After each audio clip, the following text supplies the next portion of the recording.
Have you been watching the hit Netflix show Cable Girls? The original name being Las Chicas del Cabo because, well, it's a Spanish show and it was filmed in Spain. First of all, if you haven't, please get on that amazing show. Or are you just curious about how telephones worked before the digital age? Well, you've stumbled across the perfect video. First, if you're new here, hello!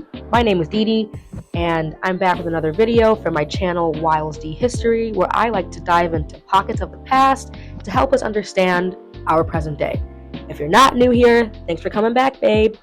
So, let's talk about telephones since we're all pretty familiar with them. The story of the telephone that we have today follows these men: Antonio Meucci, Alexander Graham Bell, George W. Coy, and Almond Brown Stroger.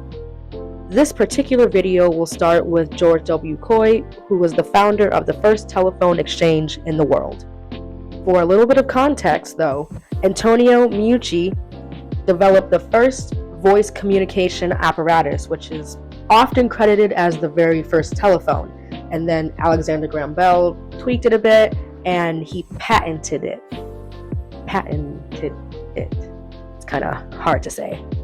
So, George W. Coy was a Civil War Union veteran who worked in the telegraph business. On April 28, 1877, he attended a demonstration of the telephone by Alexander Graham Bell and was pretty fascinated by the telephone's potential. He opened up the New Haven District Telephone Company with the intent to franchise. This was the first telephone exchange in the entire world. He then patented the switchboard. So let's talk about switchboards and how they operated. First, each phone in a particular locale was connected by wire to a central exchange. Second, each caller would then call their local exchange. Number 3, the operator then answers. 4, caller gives the name of the person they're trying to reach. 5, operator plugs a patch cord into the recipient's line on the switchboard, connecting the callers. And then sometimes, number 6, long distance calls required the operator to call another exchange, and then they would connect the lines. So originally, the operators were young boys. In fact, we believe that Coy's first operator was his business partner's teenage son. But young boys didn't really work out because they were incredibly unprofessional and couldn't seem to behave themselves. They had a tendency to roughhouse and sometimes curse at the calling customers, which isn't the best for business. Hoping to find operators who would be more attentive to the customers, local phone companies began recruiting girls and young women, which absolutely took some convincing from their parents to allow their young daughters to work. As the years went on, switchboards became busier and busier, thus making the workplace extremely frantic. Some workers began wearing roller skates at work to get to their post quicker and connect the lines faster. It was an extremely overwhelming work environment. The ladies were often overworked and the intensity only increased. A veteran operator told the San Francisco Examiner, quote, "The wonder is that more telephone girls don't kill themselves," end quote. She was referring to 25-year-old Anne Bryn, an operator who committed suicide, and the coroner placed the blame on the phone company she was employed at.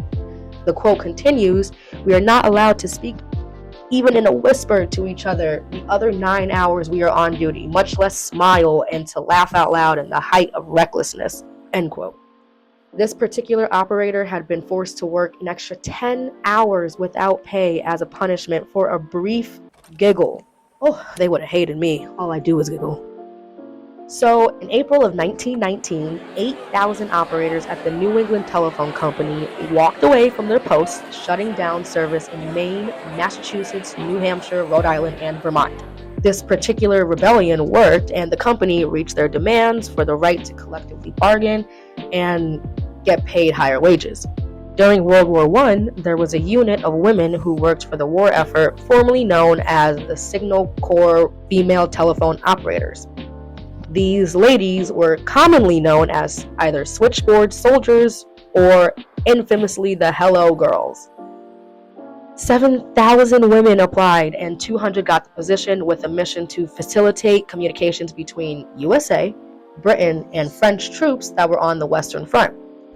They also served as both operators and translators, so they kind of had two incredibly important roles.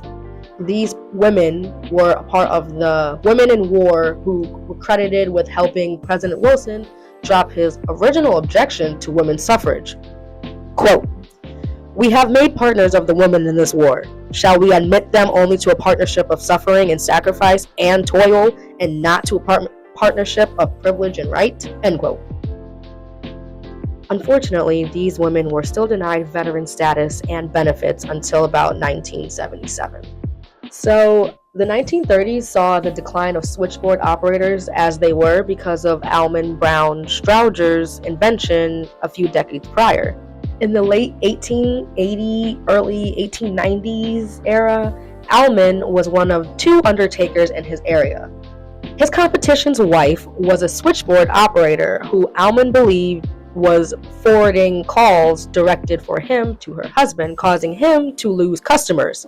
This led Almond to inventing an automated dialing system, which he patented in March of 1891. His invention took a lot of convincing to get people on board. New technology sometimes takes a little bit of convincing. Almond also invented the rotary dial. Hello, which, if you don't know, absolute game changer. Change the game. Almond's switch was used in the telephone industry around the world for over 100 years. Only in recent years has it been replaced by digital systems, so he had a very good run. His technology was very long-lasting. Almond worked on improving his inventions until his health began to fail and eventually he passed away. Where are operators today? In the 1930s, phone companies took the immediate opportunity to slash their workforce, making thousands lose their jobs instantly. By 1940, there were less than 200,000 left worldwide compared to the 235,000 that worked in just the US alone in its peak. In 2021, there were 5,000 classified as telephone operators, plus 69,000 that were categorized as switchboard operators, including answering services. 20% of those jobs are expected to disappear by 2029. In 2025 and 2026, it is expected that analog telephone networks will cease to function, with virtual switchboards completely taking over. So, I wanted to dive into this subject because I was watching Cable Girls and I absolutely loved it. Again, you should definitely check it out.